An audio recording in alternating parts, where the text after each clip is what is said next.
Hit TV ప్రేక్షకులకి మీ రామచంద్రమూర్తి నమస్కారాలు. ఇవాళ ఈ వీడియోలో మనం ఒక నాన్ బ్యాంకింగ్ ఫైనాన్స్ కంపెనీ గురించి తెలుసుకుందాం. దానిలో ఇన్వెస్ట్‌మెంట్స్ ఎలా చేసుకోవచ్చు, టార్గెట్స్ ఎలా, ప్రాఫిట్స్ ఎలా ఎక్స్‌పెక్ట్ చేయొచ్చు, అలాగే ఎంత టైం హారిజను అనేది మనం చూడొచ్చు. అందులో ఈ కంపెనీ పేరు బజాజ్ ఫిన్సర్వ్. ఇది మనందరికీ తెలిసిందే. ఎప్పుడు మనం మొబైల్ కొనాలన్నా, టీవీ కొనాలన్నా ముందుగా మనకి లోన్‌లు ఇచ్చేది ఈ బజాజ్ ఫిన్సర్వ్ కంపెనీనే. ఇది కంటిన్యూగా లాస్ట్ ఎవ్రీ 10 ఇయర్స్ నుంచి కూడా నాన్ స్టాప్‌గా ప్రాఫిట్స్ మేకింగ్ చేస్తుంది. అలాంటిది ఈ కంపెనీలో మొన్న రిజల్ట్స్ మంచి రిజల్ట్స్ రావటం వల్ల ప్రాఫిట్ బుకింగ్ అయ్యి డౌన్‌కొచ్చింది. ఇప్పుడు మళ్ళీ రిట్రేస్‌మెంట్ స్టార్ట్ అయింది.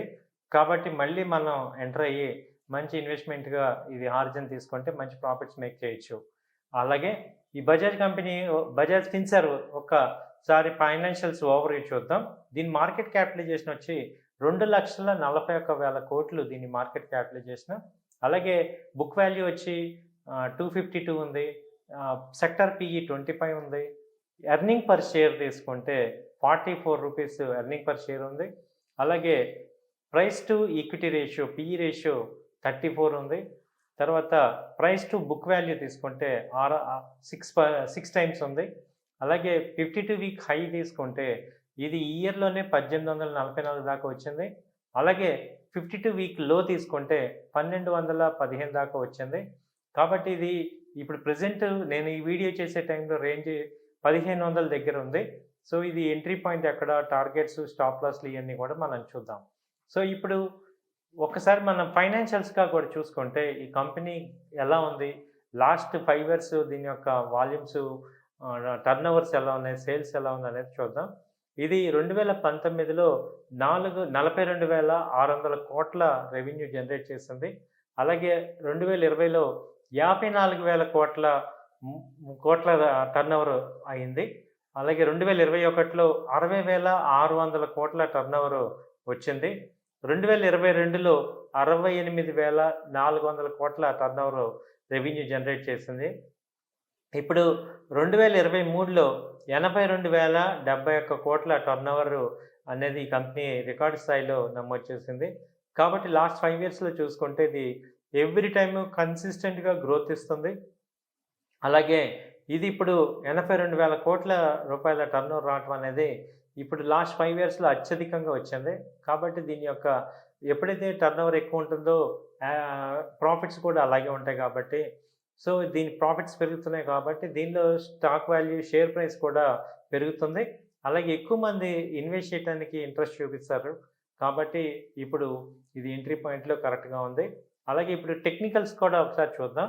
టెక్నికల్‌గా మార్కెట్‌లో ఎలా ఉన్నాయో చూస్తే ఈ Bajaj Finserv all time high మొన్న 25/7/2023 నాడు ₹1,665 దాకా వచ్చింది. అసలు లోయెస్ట్ లో ఇది 2023 ఆరో నెలలో 1,492 లోయెస్ట్ లో వచ్చింది. అక్కడి నుంచి ఫాల్ అయ్యి అప్ ట్రెండ్ స్టార్ట్ అయింది. 1,660 దాకా వెళ్ళింది. 1,660 నుంచి మొన్న 4/8/2023 రోజు 1,480 దగ్గర 1,475 దగ్గర లో లెవెల్ చేసి అక్కడి నుంచి కూడా రిట్రేస్మెంట్ అప్ ట్రెండ్‌కి స్టార్ట్ అయింది. ఇప్పుడు ప్రెజెంట్ 1,510 ఆ రేంజ్‌లో ఉంది. సో ఇప్పుడు ఇన్వెస్ట్‌మెంట్ ఎంట్రీ పాయింట్ ఎక్కడ అంటే 1,475 నుంచి 1,510 మధ్యలో ఎక్కడైనా కానీ ఇన్వెస్ట్‌మెంట్ చేసుకోండి. దీన్ని టార్గెట్ తీసుకుంటే 1,600 ఫస్ట్ టార్గెట్ ఉంది. అలాగే 1,650 సెకండ్ టార్గెట్ ఉంది. దీని టైమ్ హారిజన్ తీసుకుంటే 2 మంత్స్ నుంచి మినిమమ్ 1 మంత్‌లో మనకి ఈ 1,600 వచ్చే అవకాశం ఉంది. అలాగే 2 మంత్స్ హారిజన్ తీసుకుంటే 1,650 దాకా వచ్చే అవకాశాలు ఉన్నాయి. ఇది ఫండమెంటల్‌గా మనకి టెక్నికల్‌గా కూడా మంచి మూవ్‌మెంట్ ఇన్వెస్ట్‌మెంట్ హారిజన్ కింద మనకి కనిపిస్తుంది. అలాగే దీనిలో బజాజ్ ఫిన్సర్వ్‌లో మీకు ఫీచర్స్ కూడా ఉంది.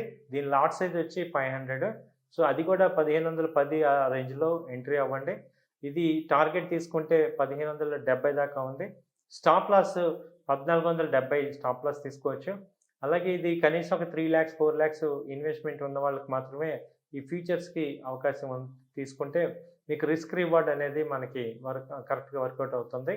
సో ఇది ఓవరాల్‌గా బజాజ్ ఫిన్సర్వ్ యొక్క మొత్తం ఫైనాన్షియల్ చూసుకున్నాం. అలాగే ఎంట్రీ పాయింట్స్ ఎక్కడ తీసుకుంటే మనకి బెనిఫిట్ అవుతుందో తెలుసుకుందాం. అలాగే దీని స్టాప్ లాస్ తీసుకుంటే ఏదైనా ఈక్విటీ అయినా, ఫ్యూచర్స్ అయినా గానీ 1445 దగ్గర బిలో స్టాప్ లాస్‌ని మనం మెయింటైన్ చేయటం ద్వారా మన రిస్క్‌ని ప్రొటెక్ట్ చేసుకుంటాం. ఎందుకంటే మార్కెట్‌లో ఏదైనా అవ్వచ్చు.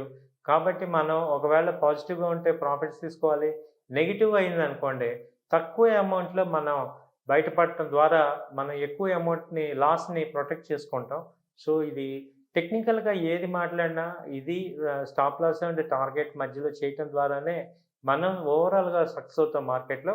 అలాగే మీకు కంటిన్యూగా మేము ఇన్వెస్ట్‌మెంట్ సపోర్ట్స్ ఇస్తాం కాబట్టి, ఇన్వెస్ట్‌మెంట్ ఏ కంపెనీలో ఇన్వెస్ట్ చేయొచ్చు అనేది కంటిన్యూగా ఇస్తాం కాబట్టి, మీరు ఏది ఒకవేళ ఫెయిల్ అయినా మీరేం టెన్షన్ అవ్వాల్సిన అవసరం లేదు. ఇంకో దానిలో మళ్ళీ మనం తెచ్చుకోవచ్చు. అంతేగాని ఒక దానిలోనే హోల్డ్ చేయటం వల్ల మీరు అన్‌లిమిటెడ్ టైమ్ వేస్ట్ అవుతుంది. అలాగే అన్‌లిమిటెడ్ లాస్ కూడా అవ్వటానికి అవకాశం ఉంది.